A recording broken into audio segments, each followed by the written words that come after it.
Bem, queridos amigos, amigas, sejamos muito bem-vindos. São 17 horas e aqui 20 horas. Estamos começando a nossa reunião pública das nossas tardes e noites de domingo, quando aqui estudamos juntos o Evangelho narrado por Mateus. Está dando para me ouvir bem? Thelma está me ouvindo bem? Ok? Obrigada.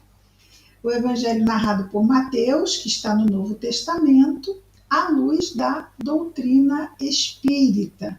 Então, nós já desligamos os microfones, já começamos a gravação, e ao final, depois da prece, nós então desligamos a gravação e fazemos aquela parte, né, aquele bate-papo final.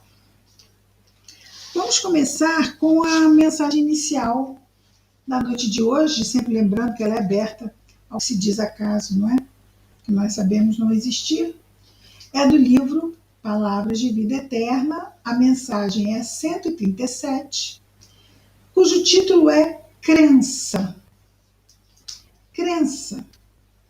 Acreditar, não é? Crer.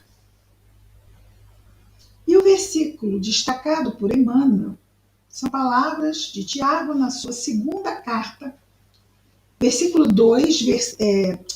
capítulo 2, versículo 19. Diz Tiago: crês que há um só Deus e fazes bem, mas os demônios também o creem e estremecem. Interessante isso, não é? Crês que há um só Deus e fazes bem, mas os espíritos impuros também o creem e estremecem. Então vejamos que não é a crença que vai determinar a qualidade das nossas escolhas. É o que fazemos com o que dizemos ou com o que acreditamos, não é? O que fazemos? Livre-arbítrio.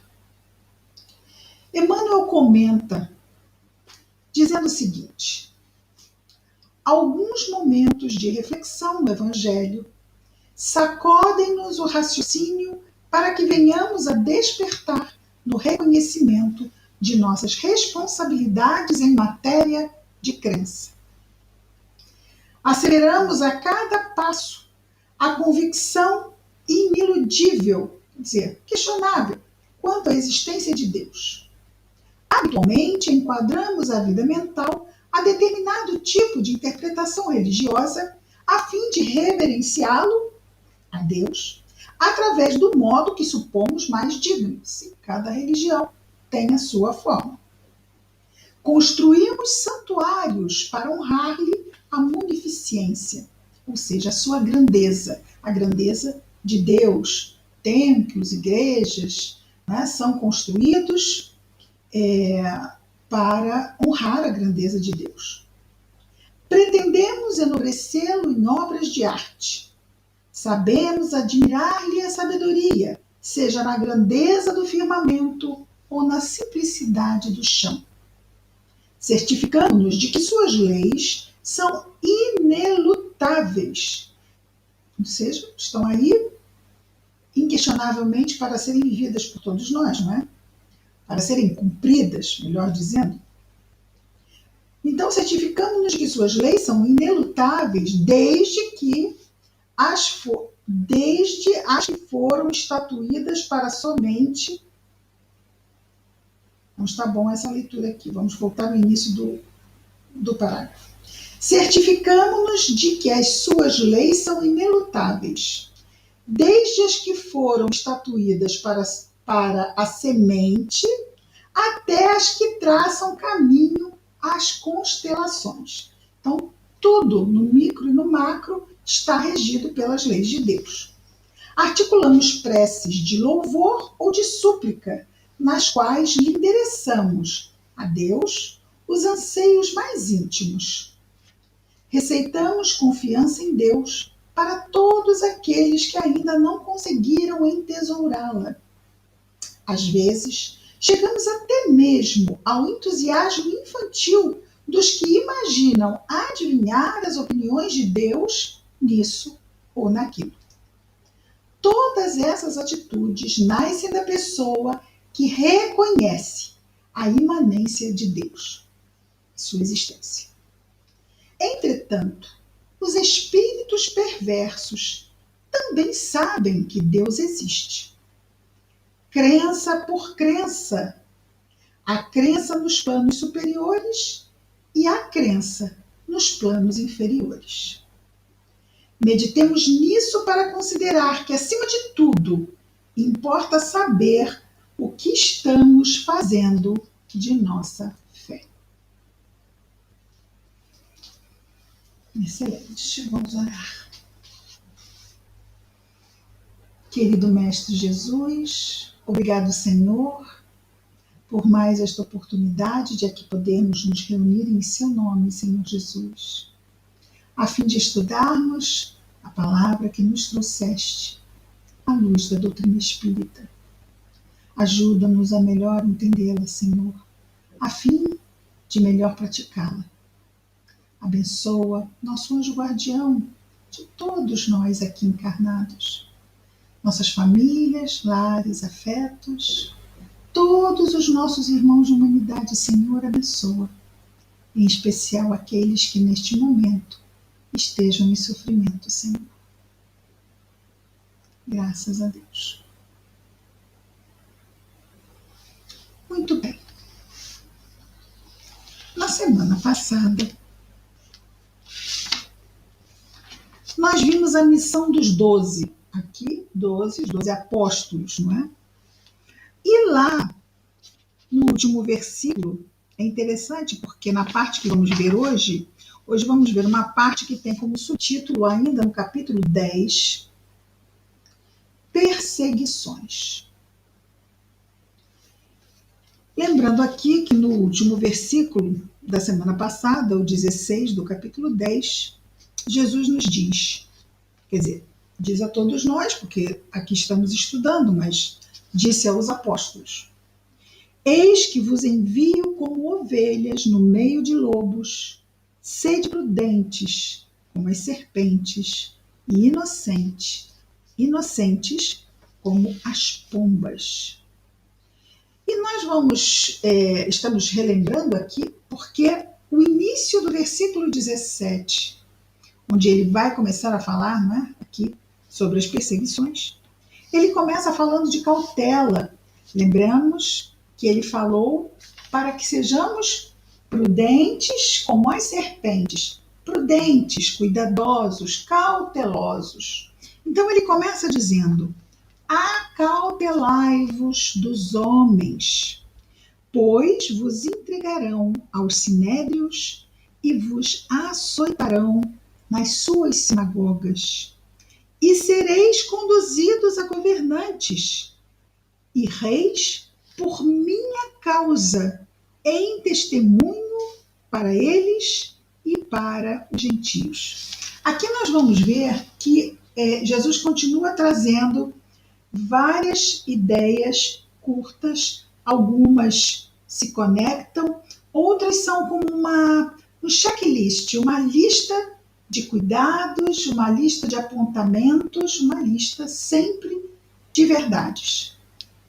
Então ele começa dizendo para que nos acautelemos, sim, vamos puxar para nós, por que não, não é?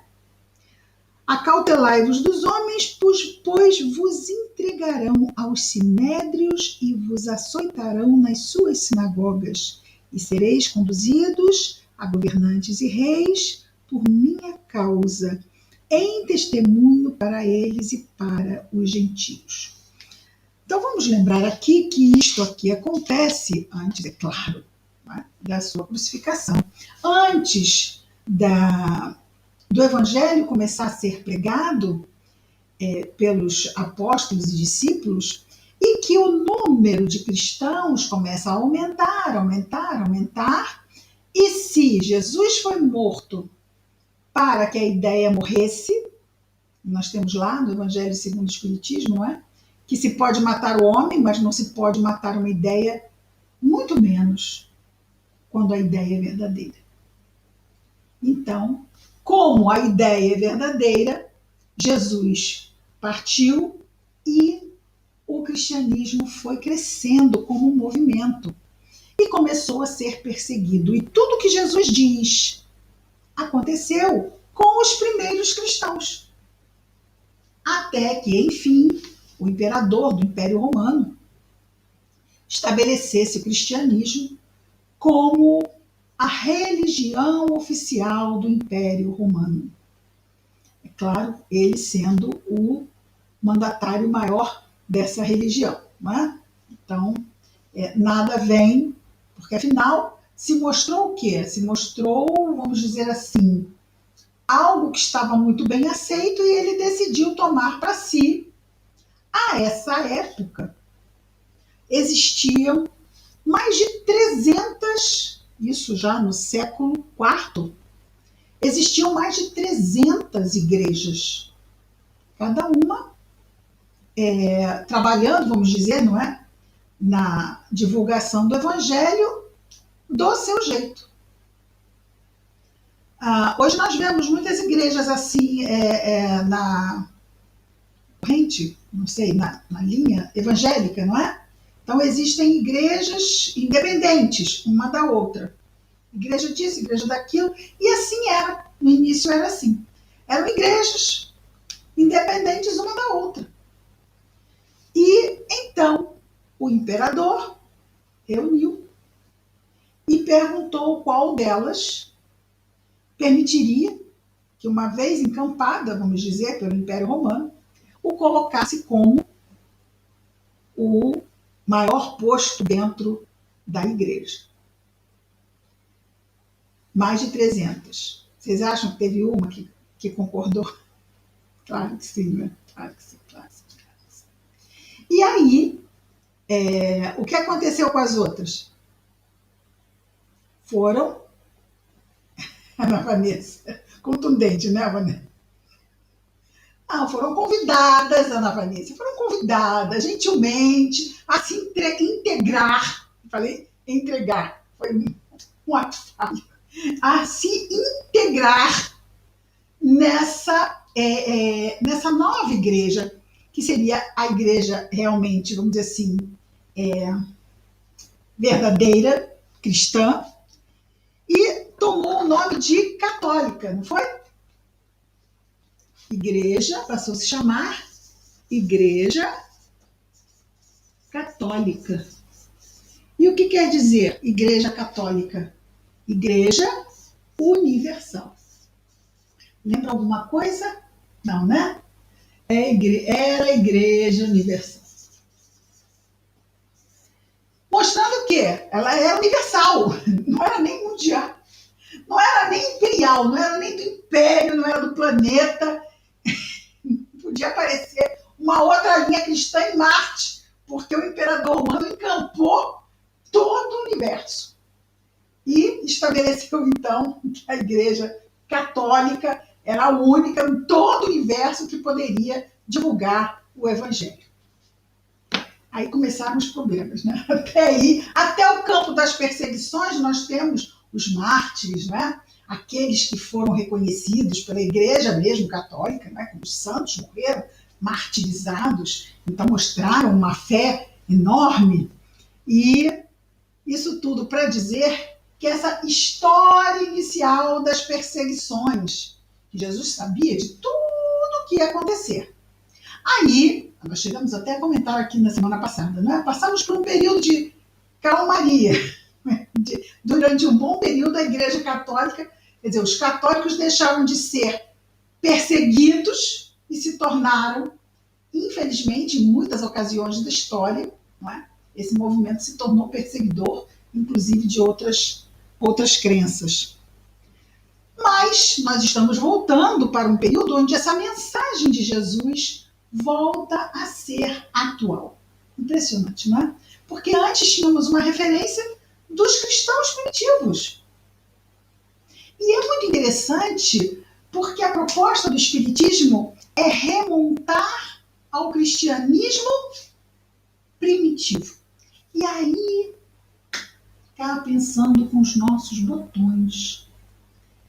Há muito tempo atrás poderíamos pensar, sim, sim, estamos no movimento espírita remontando ao movimento cristão primitivo. As casas espíritas não têm altares, não têm imagens para adoração, não existe um clero organizado, não existe uma hierarquia clerical, não existem, vamos dizer assim, rituais de, vamos dizer assim, rituais que seriam uma expressão do culto. A gente pensa, então é isto, né? Remontar ao cristianismo primitivo é isto. Mas cá no século XXI, a gente começa a perceber que eu acho que a proposta era um pouquinho mais. Vocês estão me vendo? Gente, está aparecendo um montão de coisa na tela. Ah, voltei. Ficou uma coisa interessante. Ficou um pouquinho mais complexo do que algo que dizia respeito à questão externa, da estruturação do movimento espírita, remontando a estruturação do movimento cristão primitivo.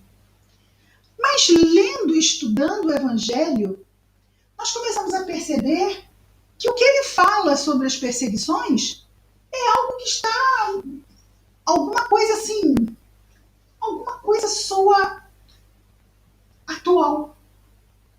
Nós vemos que cada vez mais as pessoas estão muito, como se diria assim, em pontos opostos, né? Os pontos de vista estão cada vez mais opostos.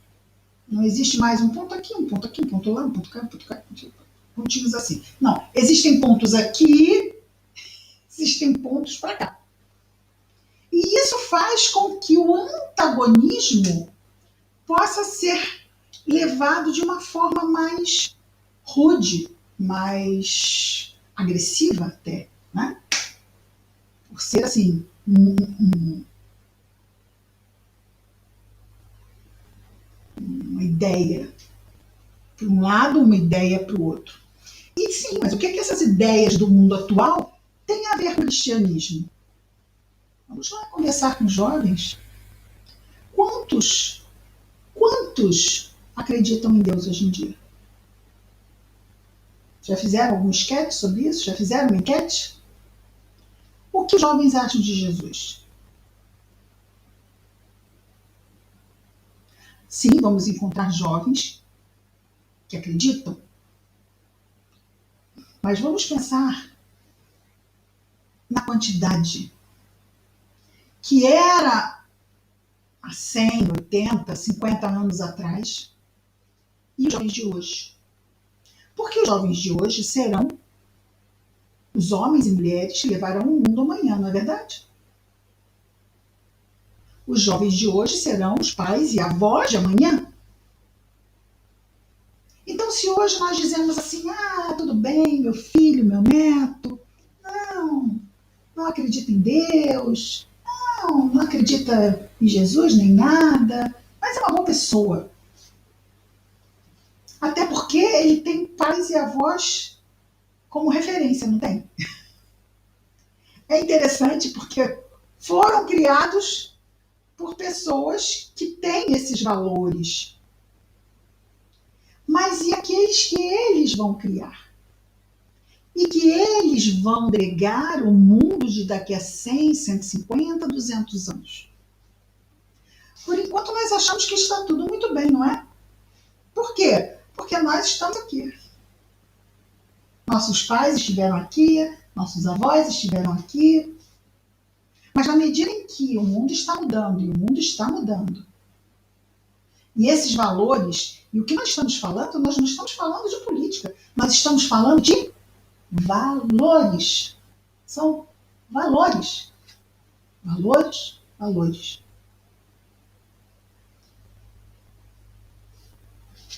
Então, quando nós ouvimos Jesus e nós lembramos daquele passado dos primeiros séculos do cristianismo, nós estamos, não vamos esquecer, nós estamos para entrar num novo mundo, não é?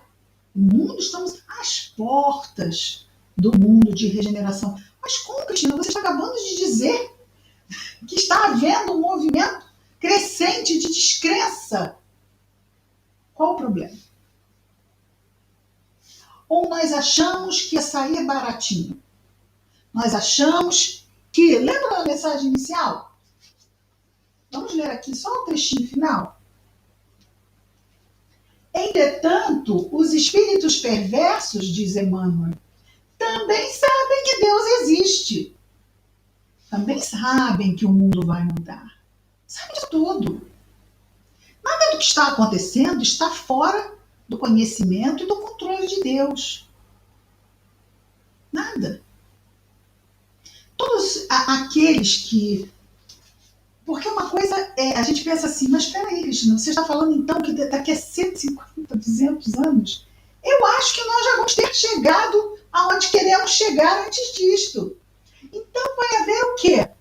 Uma sustação, vamos chamar assim, uma solução de continuidade. Porque eles estão achando... Quem, Cristina? Vamos lá pegar a Emmanuel de novo.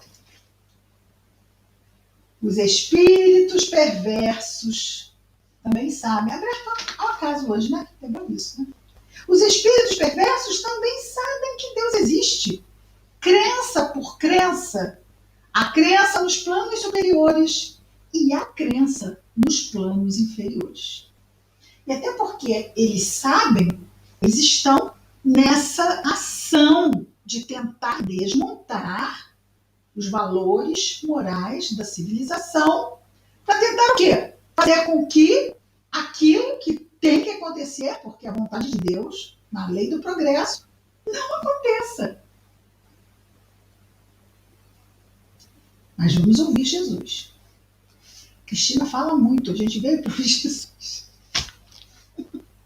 Senhor, diga para nós. Acautelai-vos dos homens, pois vos entregarão aos sinédrios e vos açoitarão nas suas sinagogas. E sereis conduzidos a governantes e reis por minha causa, em testemunho para eles e para os gentios. Ou seja, testemunhando nossa fé diante dos que não a têm. O que pode um homem de fé? Vamos voltar para Jesus. Versículo 19, Jesus diz: quando vos entregarem, olha, interessante, não é? Porque ele não diz se, não é? Interessante isso. Ele diz assim, se vos entregarem, ele não diz isso. Ele diz quando. Até porque aquela época foi bem isso, não é? Todos os cristãos foram perseguidos. Quando vos entregarem, não vos inquieteis. E isso é uma mensagem que fica muito marcada. Jesus fala de perseguições. Olha só. Perseguições. Mas Jesus fala igualmente de não temer. Não temer. Quando vos entregarem, não vos inquieteis, por saber como ou o que falareis, pois vos será dado naquela hora o que havereis de falar. E o que ele quer dizer com isso? Quem nos dará? A nossa intuição. Por quê? Não seremos nós a falar, não seremos nós a nos defender, não seremos nós sozinhos a fazer, executar, desenvolver qualquer tarefa no bem. Não estaremos sozinhos, seja nos nossos lares, conversando com alguém que esteja em perturbação ou sofrimento, em nenhum momento, em nenhum lugar. Estando nós alinhados aos valores cristãos, não estaremos sozinhos, porque estaremos numa sintonia onde os trabalhadores do mundo maior, poderão nos usar como instrumentos e poderão nos ajudar a nos, vamos dizer assim, a enfrentarmos da melhor forma possível o que quer que seja que venha a acontecer em nossas vidas.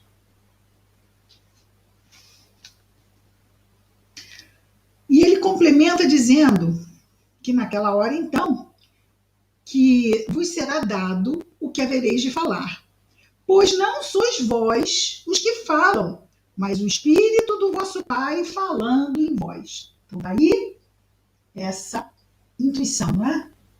Essa inspiração e nós nos tornarmos instrumentos dos amigos espirituais. E ele continua no versículo 21, que, vejamos, ele fala de uma situação difícil e ele dá o sustento para a situação difícil. Aí ele volta a falar em situação difícil. Então, irmão entregará à morte irmão e pai entregará o filho.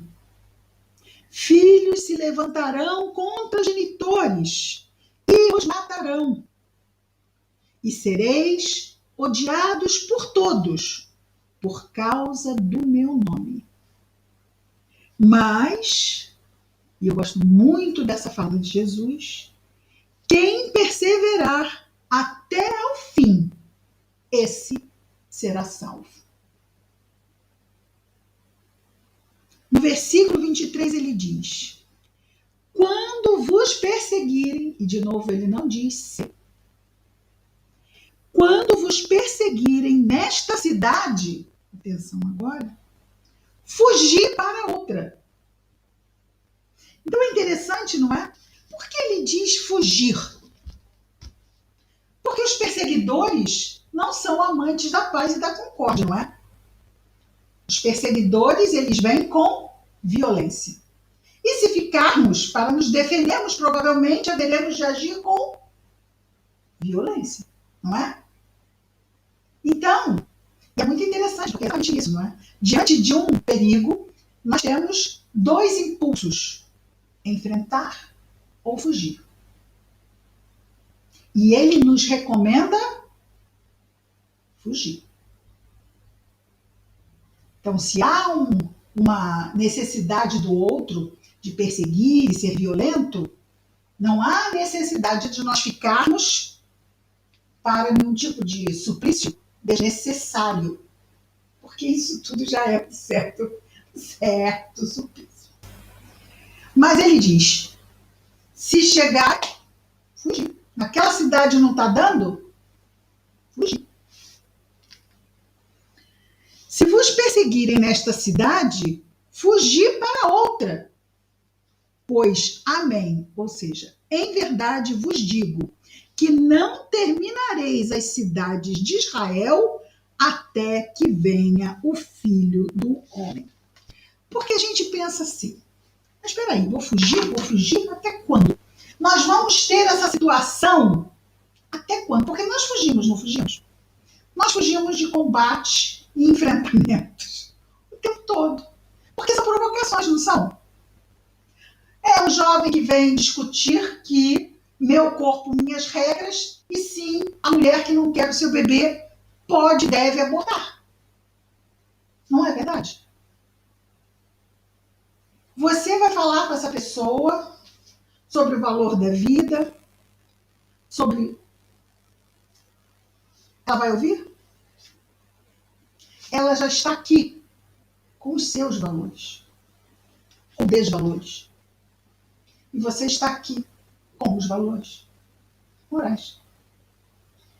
Então, muitas vezes a gente percebe quase uma necessidade de embate, de buscar a discussão, de buscar o confronto. Para quê? Porque se nós entrarmos nesse confronto, nesse embate, porque sim, sabemos do que é este crime, trazendo isto como exemplo, o que teremos? Alguém que não vai se convencer. E nós que terminaremos isto, provavelmente porque somos espíritos ainda imperfeitos, desequilibrados,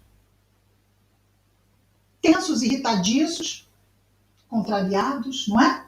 Com a nossa vibração onde? Então, quando Jesus nos diz para fugirmos, quando nos negamos a esse tipo de embate, de confronto, nós estamos nos salvaguardando. Salvaguardando o nosso equilíbrio, porque nós não somos luz ainda. Nós não podemos chegar como um espírito iluminado para entrar numa discussão de valores, porque o espírito equilibrado, iluminado, vai se manter assim. Vai poder aconselhar, não é? Sem se perturbar. Isso nós estamos falando de discussão por discussão, correto? Não estamos falando de alguém que venha nos procurar e mesmo assim nós não temos poder sobre essa pessoa, temos? Alguém que vem nos procurar dizendo que está grávida e que vai abortar. Se já decidiu, a gente nem sabe por que vem falar, não é? Se vem perguntar e a gente diz, mas ela diz, não vou fazer, então de novo. Então por que perguntou? Se já tinha até a decisão tomada. Então isso pode também nos levar ao desequilíbrio, mas nós não podemos esquecer. Vamos dizer a essa pessoa, sim, vamos dizer a ela, que ela está tomando uma decisão e que essa decisão é dela e que sobre essa decisão ela tem responsabilidade sobre a vida que ela está retirando dela mesma. Há mais o que fazer? Vamos prender esta pessoa? Vamos amarrá-la? Porque por mais que tentemos, quando ela tiver uma oportunidade, é isso mesmo que ela vai fazer. Se ela já tem essa decisão tomada. Muitas vezes há a possibilidade da pessoa vir realmente e nós podemos conversar e ajudar. Ajudar nesse sentido, ajudar o reencarnante, né? A vir e ajudar essa mãe também a não se comprometer, porque é uma decisão de extremo e profundo comprometimento, que pode deflagrar um processo obsessivo grave, entre sendo esta uma das consequências terríveis que advêm do abortamento. Bom, mas a gente queria trazer aqui, vejamos. Em verdade vos digo que não terminareis as cidades de Israel até que venha o Filho do Homem. Então, o que estávamos dizendo. Então, vamos sair daqui. Claro que não é cidade. Muitas vezes é sair da sala, às vezes é sair da loja, às vezes é sair de perto, né? Sair até mentalmente. Porque isso pode nos chegar por uma notícia da internet, não pode? Pode. E ali a gente já começa o embate. E ó, a vibração caindo. Então, quando Jesus diz, vamos sair, porque sempre vamos achar, aqui no caso ele diz, uma cidade para ir. E nós vamos sempre achar um lugar também para podermos nos manter salvaguardados da perturbação, que o confronto traria como consequência. Mas, nesta fala de Jesus, ele diz, foge para outra cidade. Por quê? Não terminareis as cidades de Israel até que venha o Filho do Homem. Muitas cidades, não são? São muitas cidades. Até porque naquele tempo não precisava ser uma cidade, bastava ser uma aldeia. Já era um núcleo onde era considerado ali já um lugarejo. Então a pessoa pode sair daqui para uma cidade maior, média, pequena, uma aldeiazinha, e são muitas. E ele diz que se fosse mudando, que as cidades não vão acabar antes do retorno do Filho do Homem. Quem é o Filho do Homem? É ele mesmo, é Jesus. Mas quando será esse retorno? Esse retorno é exatamente esse momento de divisor de águas, esse momento de transformação dos mundos. A gente não sabe como será, mas a gente sabe que vai ser um momento divisor de águas. Vamos sair de uma categoria de mundo. Acho que às vezes a gente vê o nome, né? A gente pensa assim, mundo de provas e expiações para mundo de regeneração. Melhorou o nomezinho, ficou assim mais vibratoriamente, já é uma coisa mais, é superior, né? Porque provas e expiações, regeneração. Mas não é só a placa na porta que vai mudar. Mas não, chega alguém, né? Chegou Jesus, placa, aí tira a placa de mundo de provas e bota lá a placa. Pronto. Mundo de regeneração. Todo mundo, muito bem, Senhor, muito bem. Não é isso, não. Vai ser um evento, lembrando o imperador romano, né? Vai ser um evento católico, né? Vai ser um evento assim, mega. O mundo vai mudar de categoria. Assim. Vamos pensar aqui, uma mulher se torna mãe. Frase curta. Uma mulher se torna mãe. Você diz assim, ok, engravidou, teve um filho. O que aconteceu no psiquismo e no organismo desta mulher antes, durante e depois? É exatamente isso que vai acontecer com o planeta. Alguma coisa que... Porque quando... eu sei, até as mulheres já têm essa vontade de ver outras, né? Mas elas não passaram por isso. Quem não é mãe não passou por isso.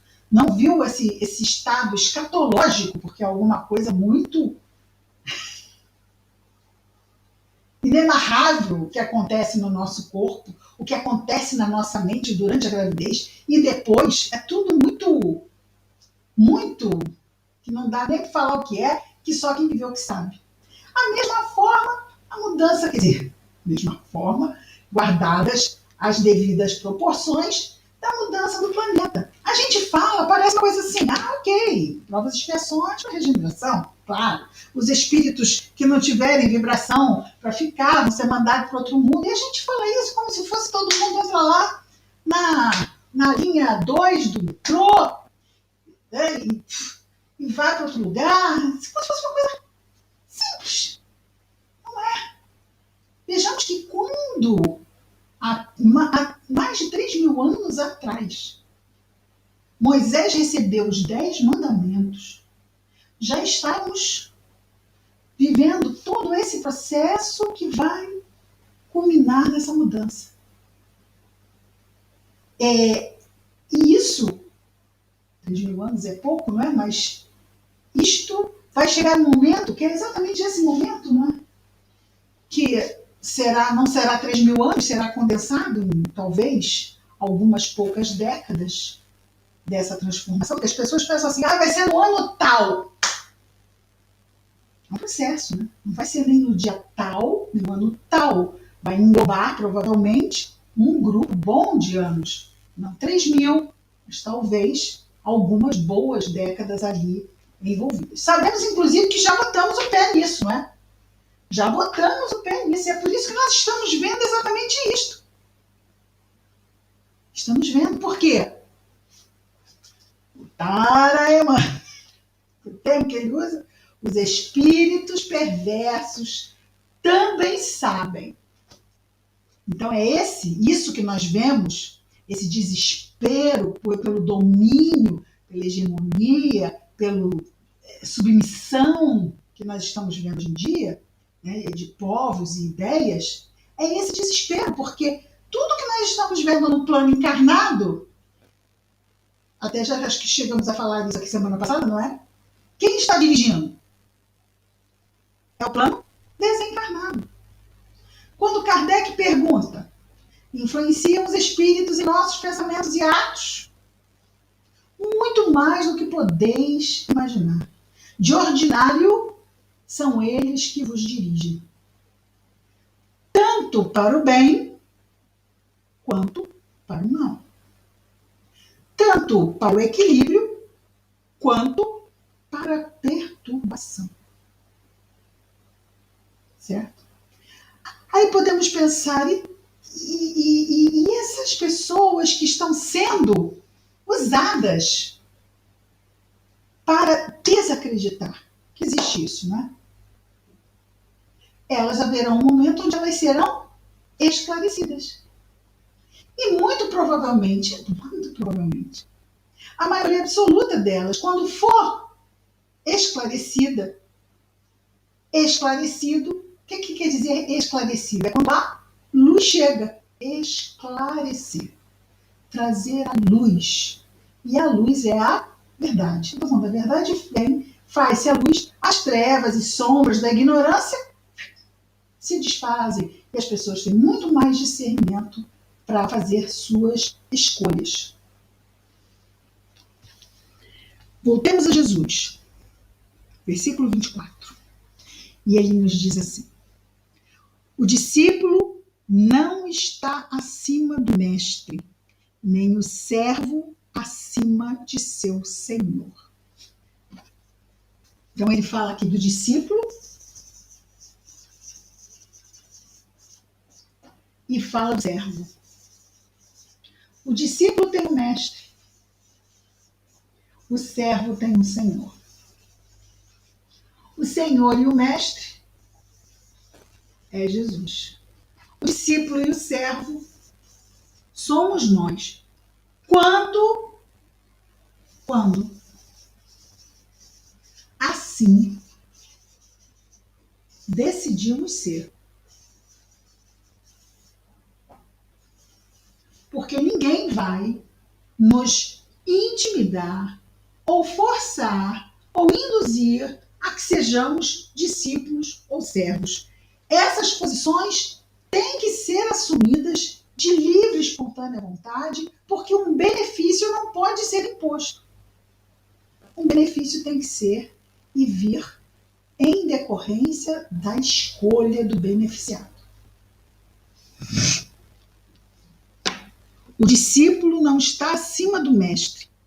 Jesus coloca para quê? Para que a gente possa ter um discernimento mesmo de onde estamos, onde Jesus está, o que nós podemos, o que pode o mestre. E aí ficamos muito mais tranquilos, porque é ele que pode. Nós só temos que ouvi-lo e segui-lo. No versículo 25 ele diz: basta para o discípulo tornar-se como seu mestre. Não é tornar-se o mestre, mas tornar-se como seu mestre. E ao servo tornar-se como seu senhor. Então, o mestre e o senhor são figuras de referência. Figuras de referência. O que quer dizer uma figura de referência? É aquela que eu, como discípulo e servo, sigo. Sigo, está aqui o Senhor e o Mestre. Está aqui o Senhor e o Mestre. E eu sigo. Naturalmente, eu vou passando a ter características de sabedoria, de nobreza, de superioridade, por estarmos seguindo o Mestre e o Senhor. Mas não seremos nem Mestre nem Senhor. Apenas estaremos como? Por esforço, muita vontade e muito tempo. Se ao Senhor da casa, e aí é por isso que, isso aqui é ele, aqui, Jesus, se ao Senhor da casa chamaram Belzebu, e sim, Jesus era e foi por vezes chamado de Belzebu. Se ao Senhor da casa chamaram Belzebu, quanto mais aos membros da casa dele. Não esquecendo que ele está falando sobre o que aqui? Perseguições. Então não vamos imaginar que estamos seguindo Jesus e que acabaram seus problemas. Mas espera aí, eu estou seguindo Jesus para que minha vida se abra. Não é? Sim, a vida vai abrir, mas mentalmente, espiritualmente. Mas aqui, as provas ficam mais acirradas, porque o testemunho, ele se faz necessário. Porque ainda é um mundo de provas e expiações, onde ainda a imperfeição impera no coração da criatura. Então, se nós mostramos algo acima desse padrão, quem está abaixo desse padrão se sente incomodado. E se não quer subir, não quer que o outro esteja em cima para perturbar. Perturbar como, Cristina? Lembrando que é possível estar mais em cima. E se não se está mais em cima, é porque não se usa o pensamento e não se usa a vontade para isso. Então, praticamente, quem acaba se esforçando, incomoda quem não está se esforçando. É como aquele bom aluno da escola que incomoda o outro que não vai bem, porque ele quer justificar que não vai bem.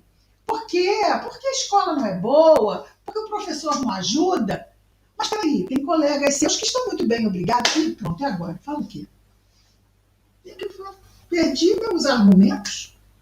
Então, este meu colega é uma pedra no meu sapato.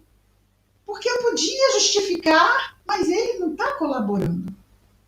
Então, isso incomoda para quem, né, muito diferentemente de uma sala de aula, um planeta e os espíritos que o habitam. Principalmente aqui na crosta, nós estamos vendo apenas o reflexo de um grande concerto que acontece no invisível. 2/3 da humanidade estão desencarnados. 2/3 da humanidade estão desencarnados. E onde está essa humanidade? Em Vênus? Não, porque a humanidade é a humanidade terrestre. Eles estão aqui na Terra. Ora, 2/3 da humanidade estão desencarnados. Ah, mas estão lá nas esferas superiores. Mas peraí, não é um mundo de provas e expiações?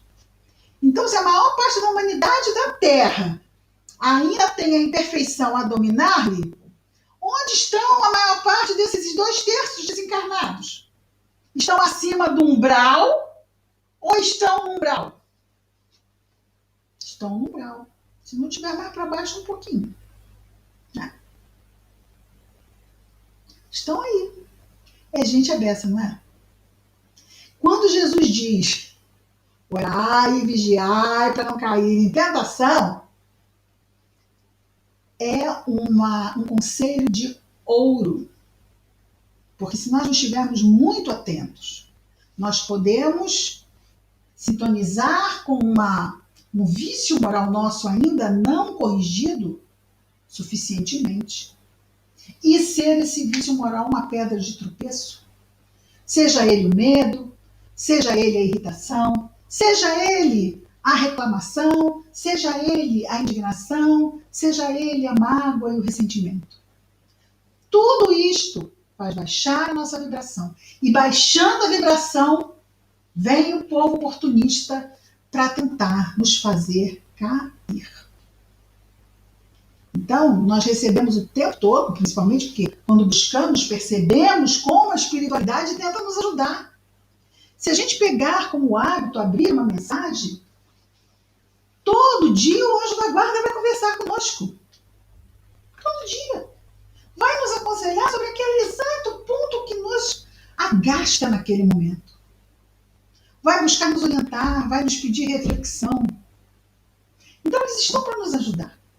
Mas se não lançarmos mão dos recursos, podemos ficar entregues a quem? A nós mesmos. Quando no Salmo diz tudo posso naquele que me fortalece, esse Salmo revela o quanto de poder nós temos.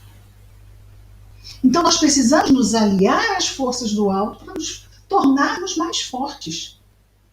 E neste momento em que os ventos sopram e devem soprar mais fortes, nós precisamos de equilíbrio, como precisamos de ar para respirar. Então vamos lançar mão dos recursos que temos para buscar o melhor possível no dia de hoje. Estarmos o melhor possível em equilíbrio. Esse é o nosso desafio diário, para não dizer horário. Vamos adiante mais um pouquinho. Então ele diz, se ao senhor da casa chamar um Beelzebu, quanto mais aos membros da casa dele. Portanto, nós destacamos aqui, não temer, lembra? Portanto, não temais. Portanto, não temais, pois nada há encoberto que não haverá de ser revelado, nem escondido que não haverá de ser conhecido. E o que pode hoje ainda estar escondido e não revelado? O bem. Não é? Ainda há, por muitos, lembrando, levados pelos desencarnados, ainda há muitos que tentam esconder, velar a verdade. Mas Jesus diz, não temais, pois nada há encoberto que não haverá de ser revelado, nem escondido que não haverá de ser conhecido. Lembra que nós falamos que aqueles que hoje estão sendo enganados vão ser esclarecidos? Então, quando isto for revelado, quando a luz se fizer, muitos vão poder ainda, muitos, de uma forma automática, porque eles estavam com o discernimento abafado pela mentira. A mentira com relação aos valores morais. Hoje nós estávamos vendo no YouTube que existe Etiópia, não é Etiópia, um país na África, onde existe muita pobreza e as mulheres ficam com seus filhos na rua, seus bebês, e eles são roubados e são vendidos. E não se sabe para onde eles vão. Mas são as centenas e os milhares de bebês que somem. Um outro vídeo assisti como se diz no Instagram, página de Instagram, uma página de Instagram e aplicativo que vende empregadas no Oriente Médio, vende escravas para trabalhar em casa, que vem de outros países, chegam em alguns países muçulmanos, eles fazem isso, né? A pessoa chega lá e tira o passaporte e a pessoa fica ali refém daquela situação. Então tem fotos, elas não sabem que estão ali. E seus patrões as vendem. Milhares de mulheres em aplicativo sendo vendidas como empregadas domésticas. É esse o nosso mundo, né? É esse o mundo que está lá com esses valores. Porque às vezes nós estamos nas nossas cidades com valores que a gente pensa assim, não, mas está tudo tão ruim, aqui está exagerando. Infelizmente não, não é? Porque o mundo não se resume às nossas cidades, e mesmo dentro das cidades nós sabemos que existem zonas, zonas e zonas, não é? Coisas muito boas acontecem em determinadas zonas e coisas muito ruins acontecem em outras.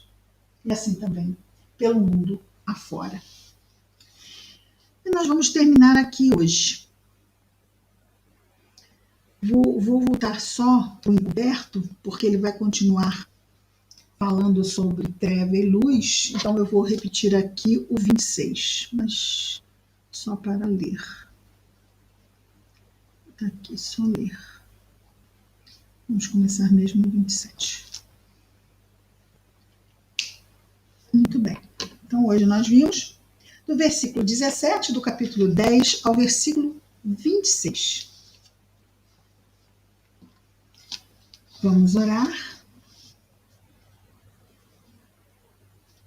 Querido Jesus, Mestre amado, obrigado, Senhor, por mais esta oportunidade, por mais esta semana. Abençoa, Senhor, a semana que começa. Ajuda-nos a refletirmos sobre as situações que vão nos chegar, para que busquemos a melhor solução para cada uma. Que a tua paz, Jesus amado, esteja em nós e entre nós, hoje e sempre, graças a Deus. Nós vamos parar a gravação.